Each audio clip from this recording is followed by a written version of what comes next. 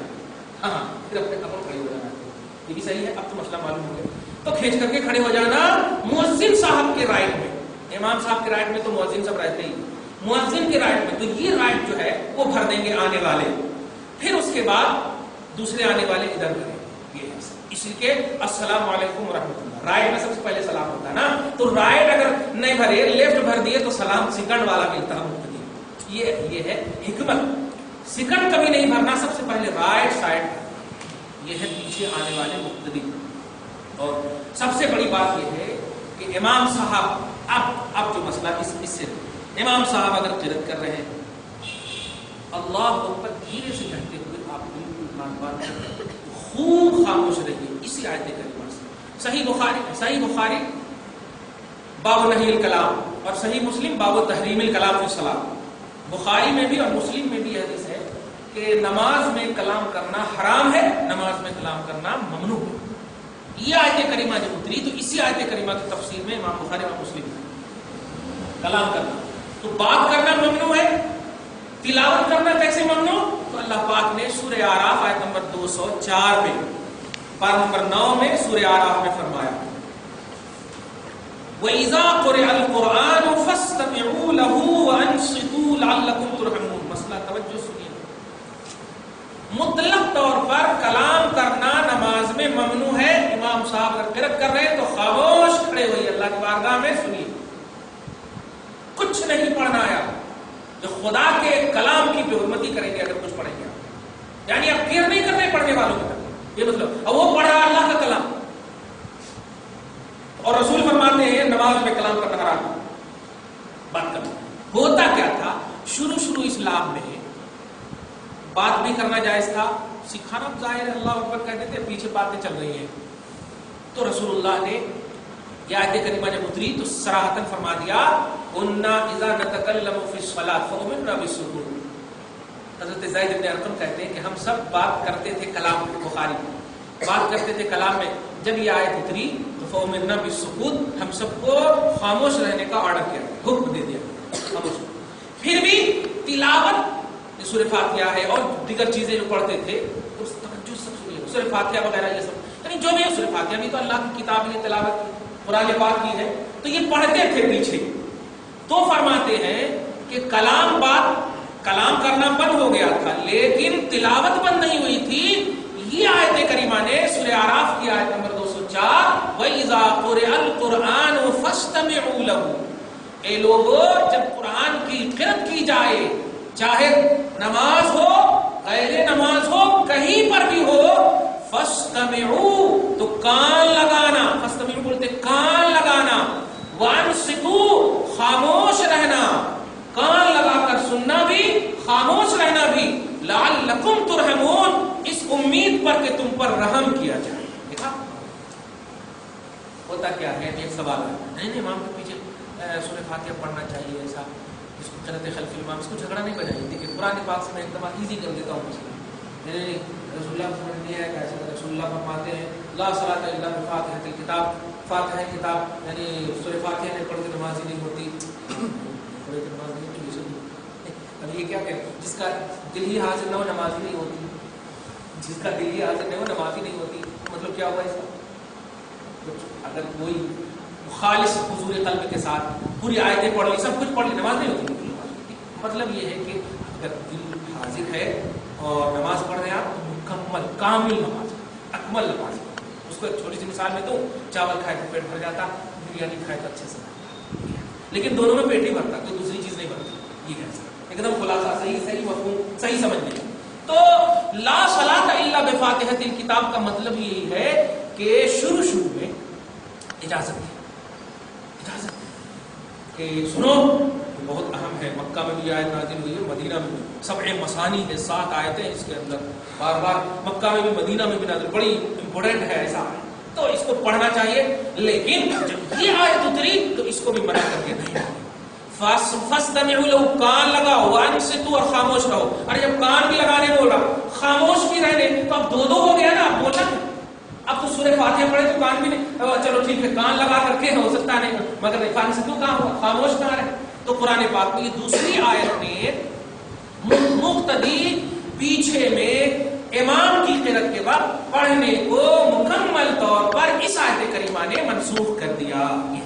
تو شروع اسلام میں ایسا تھا، یعنی اگر حدیث ہے بھی کسی کے پاس اور اس کو بیس بناتے ہیں تو اس کو سمجھاتی تھی کہ شروع اسلام میں، اب جیسے ابھی ایک آیت آئے گی کہ شروع اسلام میں کسی کو کوئی بیوی اگر بیوہ ہو جاتی اور اس کے بچے ہوتے تو اس کی عدت 1 سال تھی، پہلے 1 سال، ابھی تو پیچھے پڑے نا آپ 4 مہینہ 10 دن، 4 مہینہ 10 دن پڑے آپ، تو 1 سال کیوں تھی؟ ابھی یہ آیت آ رہی ہے آگے چل کے 1 سال تک کیوں تھی؟ تو حکمت بتائی یہ گئی ہے کہ باپ کے انتقال کے بعد 4 مہینہ 10 دن اور عدت گزر جانے کے بعد فوراً شادی کرے تو یہ جو وراثت لینے والے ہوتے نا وہ لوگ روکتے تھے جلدی شادی کرے، پہلے پوری تقسیم ہو دو اس کے بعد پھر شادی کر لو۔ تو اس طرح سے 4 مہینہ 10 دن کی عدت کو مطلب بہت کم عدت تھی، اور لوگ جو ہے دوسرے وارثین کو، اب ظاہر ہے یہ شادی کر لیے تو پھر بچے ہوں گے، پھر بھایا بڑھیں گے تو وراثت زیادہ ہو جائے گی، ترکات ادھر ادھر ہو جائے گا، یہ سوچ کر کے جو بچے ہوتے تھے وہ آر سمجھتے تھے۔ اب اسلام میں تو یہ نہیں تھے، دین میں تو گئے نہیں تھے، شروع اسلام میں تو رسول اللہ صلی اللہ علیہ وسلم پر ایک آیت اتری، نہیں 1 سال تک رہنے دیتا ہوں پہلے تاکہ کم سے کم بھول جائیں گے، 1 سال تک عدت ہو ان کی اور اس کے بعد پورا ریلیکس سکون ہو جائے، اور ماں کی ممتا محبت تکلیف پریشانی جب دیکھے تو خود ہی لے کر آ دیتا، خود یہ شادی کرا دیتا، نہیں یہ اصل حکمت تھی۔ لیکن جب کھٹ ہو گئے اسلام میں تب یہ ایک آیت اتر رہی آگے۔ تو کہنا یہ ہے کہ اسلام میں یہ تدریج بولتے ہیں، آج کا حکم الگ ہوتا، کل کا حکم الگ ہوتا، پرسوں کا حکم، ایسے بھی کچھ احکام ہے۔ چنانچہ ابھی بخاری کی حدیث بتایا میں نے، شروع میں اب کلام کرتے ہیں، اب بچے کو لائیے، کچھ بھی مسئلہ نہ جانتا اللہ اوپر کہہ دیجیے تو وہ موبائل پاک کچھ نہیں جانتا، وہ نہیں جاننے کی بنیاد پر ایسا ہوتا تھا۔ تو ابتدائی اسلام میں صحابہ کرام میں سے جو قبول کریے اسلام، شروع والے وہ نماز میں بات کرتے تھے، صرف فاتحہ ہے دیگر ہے جو بھی، تو اللہ پاک نے خاموش رہنا، یہ آیت نمبر 238 میں کہا خاموش رہنا اللہ کی بارگاہ میں، تو کلام بند ہوا، فاتحہ تلاوت یہ سب تو بند نہیں ہوئی، تلاوت وغیرہ یہاں بند ہوئی۔ وَإِذَا قُرِئَ الْقُرْآنُ جب تلاوت کی جائے فَاسْتَمِعُوا تو کان لگانا، وَأَنصِتُوا خاموش رہنا، لَعَلَّكُمْ تُرْحَمُونَ تاکہ تم پر رحم کیا جائے۔ 29 صحابہ کرام بلکہ 83 صحابہ کرام ایسے ہیں جنہوں نے اس آیت کریمہ کی یہی تفسیر کی ہے کہ امام کے پیچھے کوئی قرأت نہیں کرنی چاہیے جب امام قرأت کر رہا ہو. لیکن ایک سوال یہ ہوتا ہے کہ ٹھیک ہے قرأت تو ہم سن رہے ہیں تو ٹھیک ہے خاموش کان لگانا سن رہے ہیں, لیکن ظہر اور عصر میں وہاں تو چپ رہے تھے امام صاحب. یہ آ رہا تھا ظہر اور عصر میں پھر کیسے؟ تو ایک بولتے ہیں قرأت حقیقی اور ایک بولتے ہیں قرأت حکمی. قرأت حقیقی اور قرأت حکمی. قرأت حقیقی یہ ہے کہ الفاظ کو آپ سنیں اور دیکھیں اور پڑھیں, اور قرأت حکمی یہ ہے کہ آپ عقیدہ رکھیں کہ امام صاحب پڑھ رہے ہیں, امام صاحب پڑھ رہے ہیں, یہ عقیدہ رکھنا ہے. سمجھ رہے نا؟ اب ظاہر ہے اگر آپ ظہر کی نماز کے بارے میں یہ عقیدہ رکھتے ہیں کہ ٹھیک ہے یہاں کیسے کان لگانا, تو اب آپ کہنا پڑے گا بھائی آپ تابع امام کے کیوں بولے, اسی پر کیوں اعتراض ہے؟ سبحان ربی الاعلیٰ پر بھی تو اعتراض ہو سکتا, وہ بھی نہیں پڑھ رہے ہو. التحیات پر بھی تو اعتراض, بہت ساری چیزیں پڑھنے کی ہیں. لہذا قرأت حکمی یہ ہے کہ امام صاحب پڑھ رہے ہیں, ان کا پڑھنا ہمارا پڑھنا. موطا وغیرہ کی حدیث ہے قرأت الامام قرأت المقتدی, امام کی قرأت مقتدی کی قرأت ہے حکمن. ایک چھوٹی سی مثال, جیسے ابھی آپ جیسے بابری مسجد یا کچھ بھی ایک جلوس کی شکل میں آپ گئے میمورنڈم پیش کرنے کے لیے, تو سب جنے پیش نہیں کرتے. کون ہے ان کے لیڈر کون ہے؟ کیا مطلب ہوا؟ یہ 100 جنے یہ ایک ہاتھ سے ہی بول رہے ہیں, یہ اس کو لیڈرنگ. تو ایسے ہمارے امام صاحب حکمن یا حقیقتاً قرأت کرے, مقتدی پر فرض ہے کہ وہ خاموش ان کی قرأت کو سنے. ظہر اور عصر میں حکمن خاموش رہیں اور مغرب عشاء فجر میں حقیقتاً خاموش رہیں. یہ دونوں آیت کریمہ سے ضرور ذہن میں رکھیے گا. کچھ کھٹکے یہی نماز کان میں آگے جی آپ کے اندر کیا ہوئے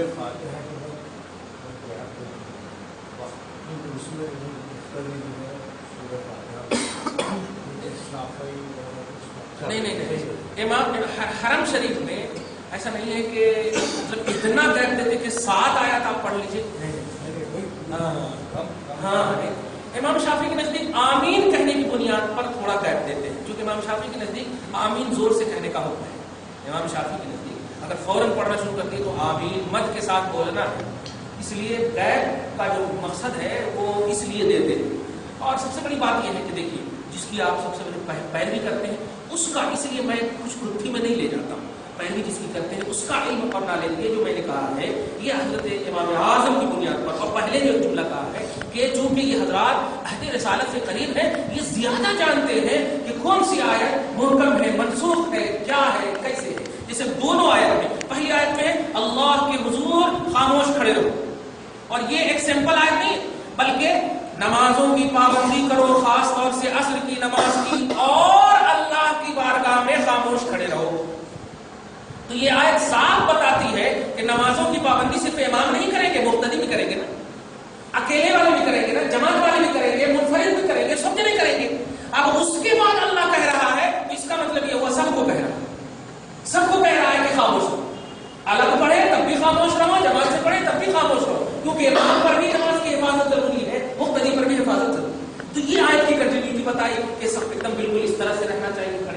تو خاموشی کلام میں, بخاری نے اس کی مزید وضاحت کر دی, مسلم نے مزید وضاحت کر دی کہ ہم لوگ کلام کرتے تھے, صحابہ کہتے, زید بن ارقم کہتے, ہم سب کلام کرتے تھے. کننا اذا نتکلم, کننا کا جملہ, کننا کا مطلب ہوتا ہے ہم سب کلام کرتے تھے فی الصلاۃ, نماز میں. فامرنا بالسکوت, جب یہ آیت نازل ہوئی تو ہمیں سکوت کا حکم دے دیا, نہیں اب تم یہ نہیں کرنا. بلکہ حضرت علی تو کہتے ہیں کہ اگر کیا ہو گیا ہے تم امام کے پیچھے آواز کرتے ہو, تلاوت کرتے ہو, مجھے اگر آگ ہاتھ میں رہے تو تیرے منہ میں ڈال دوں. بابو حضرت علی فرماتے 83 صحابہ کرام سے. تو جہاں کہیں اس کے تعلق سے اپوز اگر حدیث ہو تو اس سے مراد یہ ہے کہ لا صلاۃ الا بفاتحۃ الکتاب کا مطلب یہ ہے ابتداء اسلام میں یہ حکم تھا. اب جب ہے اسلام تدریج, کنٹینیو, ہمیشگی, تدریج, دھیرے دھیرے دھیرے دھیرے جب بڑھتا گیا, اسلام کی بلندی 50 رکعت 9 مرتبے میں 5 رکعت کیا گیا, تو ایک بار ہی نہیں کیا گیا 9. تو یہ تدریج کو سمجھنا ہے, اسی کو خوبصورتی اسلام ہوتی ہے. جیسے ایک مثال دیا میں نے کہ آیت نمبر پیچھے جو 234 جو آیت تھی, 4 مہینہ 10 دن تک بیوہ کی عدت, 4 مہینہ 10 دن تک بیوہ کی عدت ہے. اب جو ایک آیت آ رہی ہے آیت نمبر 240 اس میں ہے 1 سال تک عدت. اب آپ بتائیے کس پر عمل کرنا اب کہنا پڑے گا جو میں نے پہلے بتا دی. ابتدائی اسلام میں اولاد جو ہے فوراً عدت سے نکلنے کے بعد ماں کی شادی کو عیب سمجھتے تھے. بچے ہونے لگے یہ کیا ہو گیا, پھر ہمارا ترکہ ادھر ادھر ہو جاتا. تو اسلام نے خوبصورتی سے قریب کیا ان کو کہ نہیں 1 سال تک رہنے دیتا ہوں. کچھ دن تک یہ رہا, 1 سال میں تو سب بھول جاتے. جب دیکھا کہ گھٹ ہو گئے لوگ تو پھر یہ آیت کے حکم کو ختم کر دیا. آیت ابھی بھی باقی ہے, آیت تلاوت کرتے ہیں ہم, آیت باقی ہے, حکم کو اٹھا لیا اور وہ آیت نمبر 240 میں دیکھا آپ نے پیچھے کہ ہاں اب 4 مہینہ 10 دن تک یہ عدت رہی اور قیامت تک یہی عدت رہی کیونکہ اب گھٹ ہو گئی. تو اس کو سمجھنا چاہیے. صرف آیت کو ظاہر دیکھ کر, حدیث کے ظاہر کو دیکھ کر, ان کے بیک گراؤنڈ کو نہیں دیکھیں گے تو مسئلہ حل نہیں ہوگا. خلاصہ یہ کہ امام کے پیچھے جو ہے مقتدی حالت جماعت میں نہ سورہ فاتحہ پڑھیں اور نہ ہی کوئی قرأت کریں جب امام صاحب قرأت کر رہے ہوں. اس کو دھیان میں رکھنا چاہیے اس آیت کریمہ سے. یہ اب آگے دیکھیں فَإِنْ خِفْتُمْ فَرِجَالًا أَوْ رُكْبَانًا. یہ لوگوں اگر تمہیں خوف ہو دشمنوں سے, نماز پڑھیں گے, ارے کرفیو لگا ہوا کیا کرنا کیسے کرنا, تو اگر خوف ہو فرجالن پیدل اور رکبانن یا سواری, تو جو بھی تمہیں اویلیبل ہو اس سے آپ جس گلی سے بھی تم کو جانا ہو, جہاں جانا ہو, جیسے جانا ہو, بھول اجازت. کوئی ٹینشن نہیں ہے, ہاں اٹینشن ہے, کوئی ٹینشن نہیں ہے تمہاری, اللہ پاک کہہ رہے ہیں لیکن نماز پڑھو. اسی لیے رسول اللہ صلی اللہ علیہ وسلم فرماتے آپ لوگ ہم لوگ اس پر عمل کریں کہ اپنے گھروں کو قبرستان نہ بناؤ, اپنے گھروں کو قبرستان نہ بناؤ. کیا اس کی تعلیم ہے, کیا اس کی علت ہے؟ علت یہ ہے گھروں میں نفل نماز یا سنت نماز پڑھا کر کبھی آئیے اور اگر ٹائم ہو اب سنت پڑھ لیجیے گھر میں الحمدللہ, اور پھر آئیے اپنا. اگر کمانڈ ہو کہ راستے میں کسی سے جھگڑا نہیں کرنا ہے اس کو, ورنہ سنت اور فرض کے درمیان میں الٹے پلٹے گالیاں گلوچ ہو گئے تو مسئلہ ہوگا تقویٰ کے خلاف. باوضو ہو کر تو گھروں کو قبرستان میں بناؤ. دیکھا آپ نے رسول اللہ نے بابرکت خود عملی طور پر آپ کو کہہ دیا کہ آپ گھر میں سنت وغیرہ بھی پڑھا کرو, نفل وغیرہ بھی پڑھا. خیر فَإِنْ خِفْتُمْ اگر خوف ہو نماز کی محافظت کا تمہیں تو پیدل اور رکبانن یا سواری پر جیسے چاہو مگر حفاظت کرنا. رات بھر تک نکاح کی محفل قائم کر کے نماز مت بھولنا. بس خلاصہ خبردار خبردار, چاہے باپ ہو, ماں ہو, بہن ہو یا جو کوئی اعزاء اقربا شریک ہوئے سب. اور اس میں دکھانے کے لیے نہیں, نماز سب پر فرض ہے اور ہر دن فرض ہے, مرنے سے پہلے کے دن تک فرض ہے. اس کو دھیان میں ہمیشہ رکھنا چاہیے. تو فَإِذَا أَمِنْتُمْ لیکن جب امن و سکون بھائی چارگی ہو جائے, کوئی ٹینشن نہ ہو, کوئی کرفیو نہ ہو, کوئی پریشانی نہیں ہو, تو ایک مردو جماعت کے لیے بالکل ہی چلو. اگر امام تمہارے مطمئن ہے, ایک بات یاد رکھو, امام صاحب پر اطمینان ہونا پہلی شرط ہے مقتدی کا. اس کو دھیان رکھیے گا. اگر ذرا بھی امام کے تعلق سے بدگمانی ہوئی, اور بدگمانی شرعی بدگمانی ہوتی ہے, سماجی بدگمانی, تو وہ اسلام میں مقبول نہیں. پھر بھی بچنا چاہیے شرعی بدگمانی کہ اگر وہ تقویٰ والے نہیں, پرہیزگار نہیں, ایسا نہیں. یہ اگر بدگمانی ہے تو آپ پر فرض یہ ہے کہ آپ بچیے نماز, آپ پر تنہا پڑھنا فرض ہے, پھر جماعت سے پڑھنا. جماعت کی جو شرط ہے, نوجوانوں آپ بھی سنو, جماعت کی جو شرط ہے, کالج کے بچے پوچھتے ہیں ارے ہمارے مسجد جو ہے نا سمجھ میں نہیں آتا حضرت کیسے کرنا کیا کرنا, تو ارے آپ کو سمجھنے کی کیا کرنا.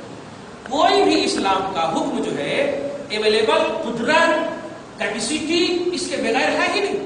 جیسے اب اگر حضور پانی نہ ہو تو کیا کرے گا, مسئلہ پوچھیں گے نہیں تیمم کرو, پھر پانی فوراً مل جائے تیمم چھوڑ دو پانی کرو. تو یہ ہے وہ امام صاحب ملے, مسجد آپ کو صحیح مل جائے تو آپ پڑھو, نہیں تو نہیں پڑھو, قضا ہے. اور جمعہ اگر آپ کی چھوٹ جائے تو آپ رو لیتے بیٹھیں گے, ظہر پڑھیے, ظہر کی قضا ہے, اگر چھوٹ جائے تو. کہنا یہ ہے کہ ٹینشن نہیں لینا, مسئلے کا پورا حل موجود ہے, ہر کچھ موجود ہے. اب مسئلہ مت پوچھو سمجھ میں نہیں آتا آپ کو, تو جہاں سمجھ میں آتا, ارے ابھی ذرا سی کالج کے بک کے بارے میں یہ معلوم ہو جائے کہ کوٹھی میں ملتا, فوراً چلے جاؤ گے آپ. اور اللہ پاک کی بارگاہ میں جانے کے لیے 3 کلومیٹر آپ جا کر کے گاڑی سے نہیں جا سکتے, ایک دم جائیں. یہ عذر صحیح نہیں. اسلام میں ہر کچھ کا حل ہے, ہر کچھ کا حل ہے. آپ کو جہاں جہاں جانا پڑے, نماز کے لیے وقت اویلیبل ہو تو آپ وہاں جائیے, نماز پڑھیے. ہاں اگر آپ کو وقت اویلیبل نہ ہو, موقع اویلیبل نہ ہو, آپ کو کیپیسٹی اویلیبل تو نہیں پڑھ سکتے آپ. اس لیے اس کو دھیان رکھیے گا. مجبوری کا نام نماز نہیں, کیوں؟ اس لیے کہ اللہ پاک فرماتا لعلکم تتقون, امید یہ رکھنا کہ تقویٰ تیرے اندر آئے گا. نماز پڑھ کر میرے اوپر احسان نہیں کرنا. نماز پڑھو گے تو تیرا بھلا ہو. تو اب یہاں ڈیوٹی فارمیلٹی یہ دماغ میں نہیں رہنا چاہیے. ہمارے کو فائدہ ملنا یہ ہونا چاہیے. میں پڑھ لیا بہت اچھا, ایسا نہیں, ایک دم خوش ہو کر کے ایک دم پڑھ. اس کو سنت جماعت کی مسجد ہے, تو اہل حدیث کی مسجد ہے, وہاں نہیں پڑھنا. سنت جماعت کی ہم سنت جماعت کے اس مسجد میں پڑھنا, اس قسم کے آج کل بہت زیادہ پڑھ رہی نہیں. اسی لیے ایک جملہ کا کہا ہے کہ اطمینان. میں اگر کہہ دوں تو پھر آپ پر تو فتوے لگے ہوئے ہیں پہلے سے, آپ میرے اوپر بھی فتوا لگا دیتے آپ. ارے وہ کیا بول گے. اس لیے میں یہی کہوں گا کہ اگر آپ کا دل مطمئن نہ ہو تو مت پڑھو. بس صاف ظاہر ہے ہمارے تعلق سے اگر آپ اپوز ہیں تو آپ اللہ دعوے مان کے نہیں بول سکتے, اور اگر بول بھی دیے تو پھر تو ارے ان کی بات کریں. اطمینان بلکہ صحیح ابو داؤد کی حدیث پاک ہے کہ اس مقتدی کی نماز ہی نہیں ہوتی جو مقتدی اپنے امام کو مطلب عیب لگائے یا عیب دار سمجھے, اور اس امام کی بھی نماز نہیں ہوتی جو بلا وجہ مقتدیوں پر عیب لگائے. مطلب دونوں کے درمیان رسپیکٹ کا ماحول, عزت کا ماحول ہو, تب جا کر کے نماز ہو. سمجھ رہے نا. اس لیے کس کی مسجد ہے, کیا مسجد ہے, یہ دھیان میں نہیں ہونا چاہیے. آپ مطمئن ہیں امام سے, آپ پڑھیں. آپ اس وقت آپ پر جماعت فرمائیں, ورنہ آپ دیکھیں نا بھائی آپ سفر کریں گے, آپ کو تلاشنے کی ضرورت نہیں ہے. 4 رکعت کو رب نے 2 رکعت میں بدل دیا تو کیسے تلاشیں گے آپ. امام صاحب تو 4 رکعت پڑھانے والے ہیں, تو اب آپ کو تلاش نہیں. اب آپ اس وقت جماعت تو فرض ہے, اس کا ثواب نہیں. اب اپنی منطق نہیں لگاؤ. جماعت اس پر فرض ہے جو مقیم ہو, میسر ہو, اویلیبل ہو, ساری چیزیں. ویسے دیکھیے آپ 4 رکعت کو 2 میں بدل دیا اور سنت تو اٹھا ہی دیا. شہر میں گھوم گیا نا, شہر میں تو وہ نہیں ہوتا. ہاں لیکن کہنا یہ ہے کہ اسلام میں ہر چیز کا حل ہے, اور سب سے بڑا حل یہ ہے کہ آپ کا اطمینان قلب جس امام پر, جس مسجد پر نہ ہو, آپ ہرگز نہ پڑھیے, اس لیے کہ نماز ہوگی ہی نہیں. بدگمانی میں کوئی عمل قابل قبول نہیں. کیوں؟ اس لیے کہ بدگمانی حقوق العباد میں ہے. یہاں تک کہ انسان بندوں کے حقوق میں سے تہمت لگاتا تو یہ حق ہے, اگر وہ مر جاتا اللہ پاک حساب ہی نہیں کرتا, جب تک کہ جس پر آپ نے تہمت لگائی وہ مر کر نہیں آ جانا یہاں, پھر انہیں بولنا میں معاف کرا, تب جا کر کے آپ کا پورا دفتر کھلے گا. اب بتائیے مسئلے اس کو سمجھنا ہے ہم کو نہ. اس سے کیا ہوگا, توہین اور غیبت کا دروازہ بند ہو. ہمیں میرے کو اطمینان نہیں ختم, ابھی اطمینان نہیں ہوا, کیسے ختم ہو گیا. رسول پاک کو روکا نا غزوہ خندق میں, اب رکے نہ سکتا. لیکن جب مغرب میں مطلب ایک لائن سے 5 نماز آپ کو پھر ادا تو روکا, خوف امن نہیں تھا, اویلیبل نہیں تھے موقع. رسول پاک چاہتے نہیں جو پورے پہاڑ کو سونا بنانے پر قدرت رکھے, وہ آدمی کو پانی نہیں بنا سکتے تھے, اڑا نہیں سکتے تھے. ہجرت